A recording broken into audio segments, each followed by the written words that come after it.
Oh, ano na? Yan oh, higop ka ng sabaw.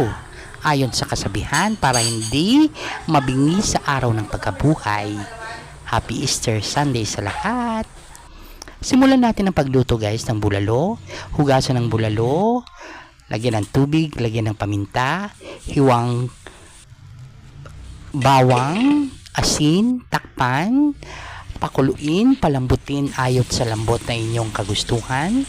Mag-isa ng sibuyas, ibuhos sa kumukulong bulalo, lagyan ng nor, lagyan ng mais o ilagay ang mais, isunod ang pechay at ang dalawang sili, pwedeng tatluhin kung gusto mo, at ang repolyo.